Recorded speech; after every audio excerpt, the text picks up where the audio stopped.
Hello दोस्तों, polytechnic education channel पर आप सभी लोगों का स्वागत है। जैसा कि दोस्तों आप सभी को मालूम है, आरजीपीवी डिप्लोमा की वेबसाइट के अनुसार मध्य प्रदेश के तमाम पॉलिटेक्निक कॉलेज, चाहे वो गवर्नमेंट के हों, प्राइवेट हों या सेमी गवर्नमेंट हो, उनकी एग्ज़ाम 24 जून से होने जा रही है। और तो दोस्तों 24 जून से जो एग्ज़ाम शुरू होने जा रही है, विद्यार्थी अपनी एग्ज़ाम की तैयारी कर रहे हैं। तो दोस्तों आज की वीडियो में मैं ऐसी ट्रिक बताऊंगा जिससे कि आप ना केवल पास हो सकते हैं बल्कि बेहतरीन नंबर भी ला सकते हैं। क्या ट्रिक है आज की वीडियो में मैं बताऊंगा। और साथ ही साथ दोस्तों विद्यार्थी कमेंट में ये भी पूछ रहे थे किस पेन का आप उपयोग करना है, ब्लैक पेन का कि ब्लू पेन का। तो तमाम जानकारी इस वीडियो के माध्यम से दूंगा ताकि आप आने वाली एग्ज़ाम में बेहतर नंबर ला सकें। तो दोस्तों आपने अगर पिछली वीडियो नहीं देखी है एग्ज़ाम की कैसे तैयारी करें, तो वो वीडियो आप ज़रूर देखें ताकि आपको आने वाली एग्ज़ाम में काफ़ी आइडिया लग जाएगा कि किस तरीके से हमको आंसर प्रेजेंट करना होता है। तो चलिए दोस्तों वीडियो को शुरू करते हैं। सबसे पहले दोस्तों हर एक वीडियो में रिवेल के रिज़ल्ट के बारे में विद्यार्थी पूछते हैं। तो दोस्तों मे भी हो सकता है आज देर शाम तक आप लोगों का रिज़ल्ट आ जाए या फिर कल ज़रूर 23 तारीख तक आपका रिज़ल्ट आ जाएगा शाम तक। 23 तारीख को रिवेल का, इसमें फर्स्ट ईयर और सेकेंड ईयर के विद्यार्थियों के रिवेल का रिज़ल्ट है, जिसमें थर्ड फोर्थ और फर्स्ट सेकंड का सेमेस्टर का रिवेल का रिज़ल्ट है। तो दोस्तों काफ़ी उम्मीद की जा रही है कि आज ही आ जाए, क्योंकि दोस्तों कल लास्ट डेट है। तो उस हिसाब से आप लोगों का रिवेल का रिज़ल्ट आ जाना चाहिए। चलिए दोस्तों अब हम वीडियो को शुरू करते हैं। किस ट्रिक के अनुसार आप पढ़ेंगे, जैसा कि दोस्तों फाइनल ईयर के विद्यार्थी हैं, 24 जून से एग्ज़ाम शुरू हो रही है। यदि आप लोगों ने दोस्तों ये काम नहीं किया है तो आप ज़रूर करें। जैसे कि दोस्तों आपका जो भी पेपर होने जा रहा है, तो आप लास्ट जो पेपर है, लास्ट ईयर का पेपर है, उसको आप पूरा सॉल्व कर लें।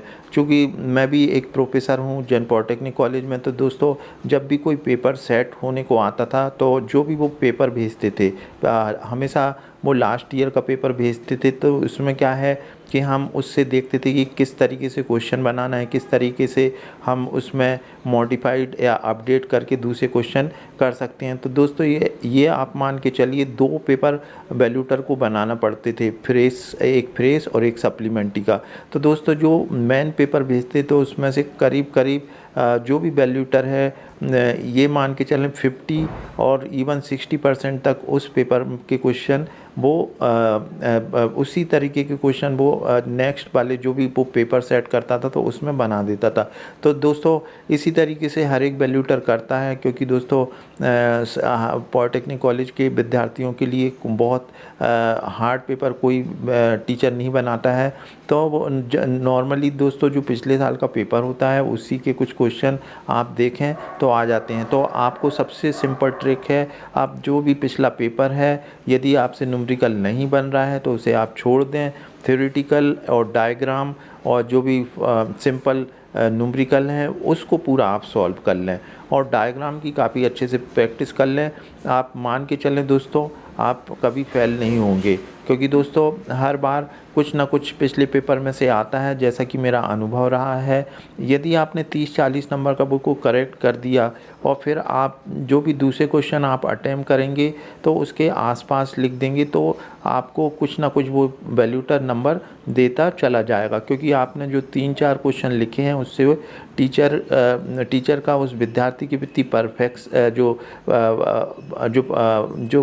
एक तरीके से परसेप्शन रहता है वो बन जाता है कि विद्यार्थी ने मेहनत की है, पढ़ के आया है और इसने ईमानदारी से जवाब दिए हैं। तो दोस्तों यदि आप फेल भी होते हैं तो 1-2 नंबर, 2-3 नंबर टीचर खुद ही अपने आप ही दे देता है, लेकिन वो देने के लिए आपको जगह छोड़ना पड़ेगी, यानी कि आपको कुछ क्वेश्चन और अटेम्प्ट करके आना होंगे। तो यहाँ दोस्तों मैंने आपको सिंपल सी ट्रिक है, लास्ट ईयर का पेपर पूरा सॉल्व कर लें, उसमें जो भी डायग्राम वाले, फार्मूले वाले या टेबल वाले या लाइन डायग्राम के जितने भी हैं वो आप बहुत अच्छे से कर लें और हमेशा डायग्राम नीट एंड क्लीन बनाएं, नॉमेनक्लेचर कर दें। अब यहाँ पे दोस्तों ब्लैक पेन का यूज़ करना है, ब्लू पेन का। नॉर्मली दोस्तों ब्लू पेन का हम उपयोग करते हैं। यदि आपको जैसे अंडरलाइन करना है तो आप ब्लैक पेन से कर सकते हैं, या फिर आप ब्लैक पेन से मेन जो पॉइंट आप लिखते हैं उसे फोकस करना है तो आप ब्लैक पेन से लिख सकते हैं। तो नॉर्मली दोस्तों आप लोग ब्लू पेन से लिखें, और उसको अंडरलाइन करना है या आपको वैल्यूटर को दिखाना है जो आपकी कॉपी चेक करेगा। तो दोस्तों आप इस तरीके से कोई भी पॉइंट अगर आप लिख रहे हैं तो इसको इस तरीके से आप हाईलाइट कर सकते हैं। तो इसमें आप अपना नाम इसी तरीके से आप क्वेश्चन भी इसी तरीके से डालें। क्वेश्चन नंबर 2 अगर ए वाला पोर्शन कर रहे हैं तो इससे क्या है, वैल्यूटर को काफ़ी आसानी हो जाती है और वो नंबर देने में दिक्कत भी नहीं होती है। तो यहाँ दोस्तों सिंपल सी ट्रिक जो मैंने बताई है, लास्ट ईयर का पेपर और जो राइटिंग है वो नीट एंड क्लीन होना चाहिए, और डायग्राम आप सुंदर बनाएं। और डायग्राम यदि आपको आता है तो सबसे पहले फर्स्ट पेज पर डायग्राम ही बनाएं। हो सकता है थोड़ा टाइम लगे, लेकिन दोस्तों लगने दें, क्योंकि एक परसेप्शन भी बनता है। यदि आपने डायग्राम अच्छे से बना दिया और आपने फिर उसके बारे में आप कुछ भी लिखें, और अगर आपके 1.5 पेज बन रहा है, 1.5 पेज ही लिख पा रहे हैं तो आधा पेज आप लिखने की कोशिश करें। आप रिपीट भी कर सकते हैं, कुछ लाइनें घुमा फिरा के लिख सकते हैं। 10 नंबर में आप कम से कम 2-2.5 पेज लिखें, 6 नंबर का है तो आप 1 पेज भर सकते हैं। यदि दोस्तों परिभाषा है, डेफिनेशन है, तो आप इतना नहीं लिख पाएंगे, तो आप 2-4 लाइन लिख दें डेफिनेशन की। डेफिनेशन में यदि कोई फार्मूला है, जैसे मान लो कोई स्ट्रेस वाला है, तो दोस्तों आप जैसे मान लो कोई फार्मूला है तो आप उसमें फार्मूला लिख सकते हैं। जैसे मान लो स्ट्रेस का कोई फार्मूला, अगर स्ट्रेस आपको डिफाइन करने आई है तो स्ट्रेस बराबर लोड अपॉन एरिया होता है।